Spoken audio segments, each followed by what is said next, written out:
ನಮಸ್ಕಾರ. ಇದು ತುಳು ಕವನದ ಕನ್ನಡ ಅನುವಾದ. ಕವನದ ಶೀರ್ಷಿಕೆ ಕನ್ನಡಿಯ ಮೇಲೆ.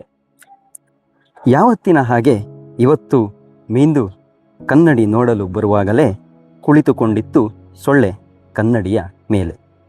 ನೋಡಬೇಕು, ಚಂದ ಆಗಬೇಕು, ಪೌಡರ್ ಹಾಕಬೇಕು, ಕೂದಲು ಬಾಚಬೇಕು, ತೆಂಗಿನೆಣ್ಣೆ ಬಾಟಲ್ನಲ್ಲಿ, ಇಸ್ತ್ರಿ ಬಟ್ಟೆ ಕಪಾಟ್ನಲ್ಲಿ, ಕಪಾಟ್ಗೆ ಕನ್ನಡಿ. ಕೂತಿದ್ದು ಅದು, ಯೋಚನೆ ನನಗೆ.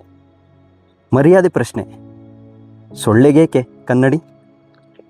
ಕಾಣುತ್ತಿದೆ ಎರಡು ಸೊಳ್ಳೆ, ಮೇಲೊಂದು ಒಳಗೊಂದು.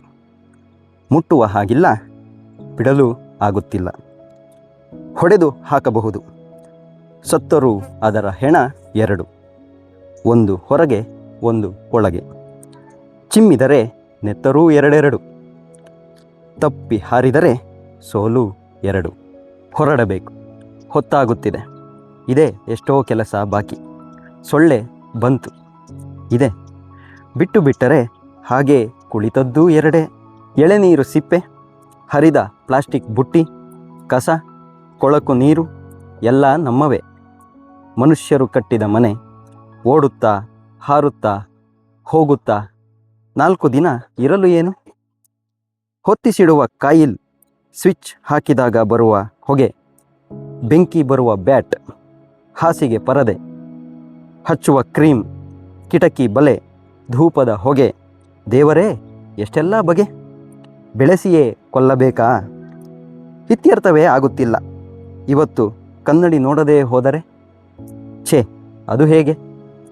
ಹಾಗೆ ದೂರದಿಂದ ನೋಡಿದರೆ ಮುಖದ ಮೇಲೆಯೇ ಸೊಳ್ಳೆ.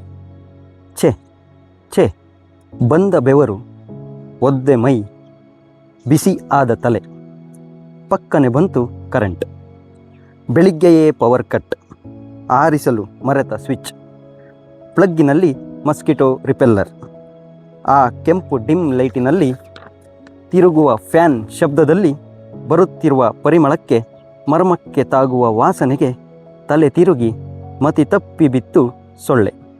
ನಾನು ರಪ ರಪ ತಲೆಬಾಚಿ, ಪೌಡರ್ ಹಾಕಿ, ಬಟ್ಟೆ ಸಿಕ್ಕಿಸಿ ಹೊರಗೆ. ನಮಸ್ಕಾರ.